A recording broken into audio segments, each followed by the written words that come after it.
Hello， 大家好，我是麦小多。最近有网友好奇我这辆奥迪 A4L 的维修保养费用，也想购入一辆二手的奥迪 A4L， 所以我今天就和大家聊聊这辆车。我是在2013年的时候买了这辆车，当时因为自己做电商赚了一点小钱嘛，就想送母亲一个礼物。正好那一年呢，我母亲的驾照也下来了，所以就买了这辆车送给她，上了她的户。后来因为我母亲开这个车出过一次险，因为她也是新手司机嘛，在之后呢就不敢再继续开车了，所以又把户转给了我，也就有了后来我们开这辆车去东南亚、去西藏、去新疆的一系列视频。那到现在这辆车已经10万公里了，6年多的车龄。唯一坏过的一次呢，就是右大灯花了我480元，其他部件没有自己坏过。保养的话，前3年基本上在 4S 店保养。小保养一次1200元，上全合成机油的话得2000元左右。出保后就在外面的连锁汽修店保养，小保养一般也就500-600。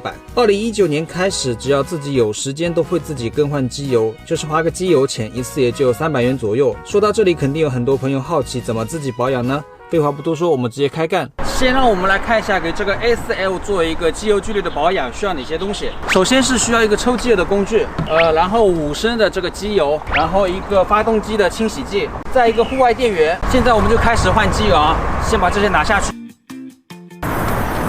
这个奥迪 A4L 的发动机盖非常好拆，用力掰就行，没有螺丝。现在第二步，在换机油之前呢，我们要先把这个发动机的保护剂倒到这个机油里面，然后原地热车15分钟。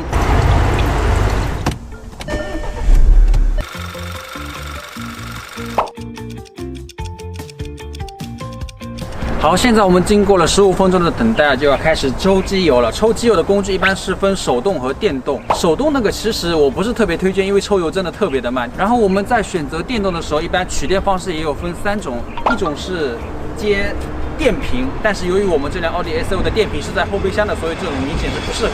另一种呢就是接那个12伏的点烟器，但是我试过一次，容易烧保险丝，所以我们选择了第3种方式，就是外接的这个户外电源。因为我在年前买了一个电小二的户外电源嘛，大功率的，正好这次能用上。好了，所以这些管道我都连接了。那我们在抽油抽哪个位置呢？不是这个机油的加注口哦，是这个原本应该放这个机油尺的地方，但是我这辆奥迪是机油尺已经被减配了，所以没有机油尺。把它拧开，把管子插进去，插到底，一定要插到底，这一步非常重要。OK， 好了，我们现在就打开电源开始抽，一般来说20分钟就够了。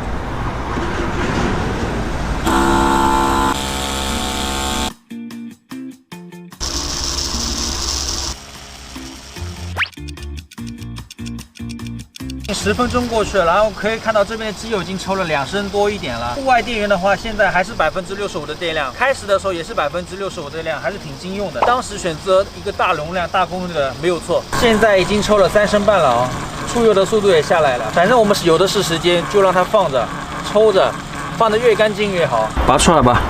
抽了4升，我换了2个管子，再也抽不出来了，应该是干净了。一共抽了4升，然后这个户外电源的话，电量只下降了1%。这个废旧的机油一定要妥善处理，最好就是交给那个汽修店去回收，千万不要私自去倒啊，因为这个是严重污染环境的。再把新的机油倒进去就行。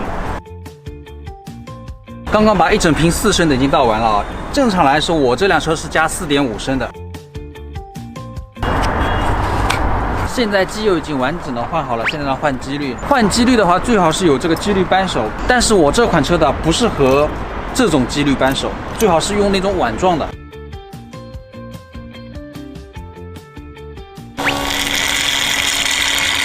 好了，现在就只要把这个新的机滤给换上去，整个换机油的步骤就完成了。换之前，在这里密封圈那边涂一层新的机油。